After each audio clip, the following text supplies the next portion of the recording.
Hey everyone, and welcome back to Rise Stories, where we share tales that touch the soul. Today we re-diving into a story that many of us might find ourselves in, a story about giving, about compassion, and ultimately about rediscovering the most important person in your life, yourself. Have you ever given your whole heart to everyone around you yet still felt a little invisible? Or been the reason for someone's brightest smile, but somehow forgotten what your own truly felt like? This is the powerful story of a woman named Leila, who spent her entire life giving until life itself gently reminded her that even the kindest hearts need a moment to rest and recharge. Leila lived in a charming, quiet town nestled near some beautiful green hills. It was the kind of place where everyone knew each other by name, and everyone, absolutely everyone, knew Leila. Not because she was wealthy or powerful, but because she simply never said no. If a neighbor's child fell ill, Leila was there, soup in hand. If someone was heartbroken, she was the listening ear, staying up all night if needed. If anyone, anywhere, needed help, she would drop everything and be there. People in town affectionately called her the angel of the town. But even angels, can get tired. Behind her closed door, Leila's own home was often silent. Her dinner would go cold, her own quiet heart aching amidst the vibrant background noise of everyone else's happiness. Each morning, before the sun even thought about rising, she'd dutifully sweep her small yard, water her beloved flowers, and then visit Aunt Sarah, an elderly widow living alone. After that, she'd walk to the small village school where she taught. Her students absolutely adored her, rushing up with shouts of Miss Leila, Miss Leila. And she would always smile back, a soft, kind smile, but one that subtly hid the deep fatigue in her eyes. You see, kindness had become her entire identity. But in a way, it had also become her cage. Then, one ordinary afternoon, as the classroom filled with the cheerful sound of children laughing and chalk dust danced in the sunlit air, Leila suddenly felt a wave of dizziness wash over her. The chalk slipped from her fingers, the vibrant classroom began to blur, and then the world went completely silent. When she next opened her eyes, she was in a hospital bed.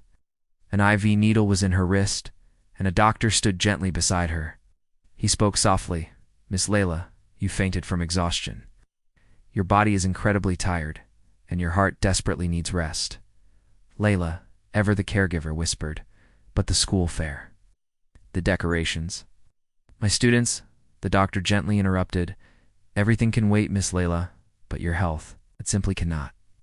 And then he said something that echoed deep inside her heart, a truth that many of us need to hear. "You have given too much, without refilling your own cup." That night, lying awake, staring at the stark white hospital ceiling, the doctor's words repeated in her mind like a solemn church bell. "You have given too much, without refilling your own cup." And for the very first time in her life, she honestly didn't know how to fix things. She had spent her entire existence being strong for everyone else. But no one, not once, had ever asked her, "Leila, are you okay?" The next morning, the nurse brought her a small flower and a glass of water. "A student left this for you," she said. It was from Amir, a shy little boy from her class with the most thoughtful eyes. Later that day, Amir himself came to visit. He stood nervously by her bed, clutching his school bag. "Miss Leila, please, get well soon. We miss you so much." Leila managed a weak smile. "I will, Amir. Thank you." He hesitated for a moment, then, with that childlike innocence, said something that would stay with her forever.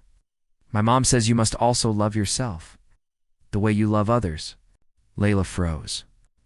That one sentence, so innocent, so pure, yet so profoundly true, hit her harder than any medicine ever could, because deep down she suddenly realized she had never, not once, loved herself with the same boundless kindness and dedication she showed to everyone else. A week later, Leila returned home.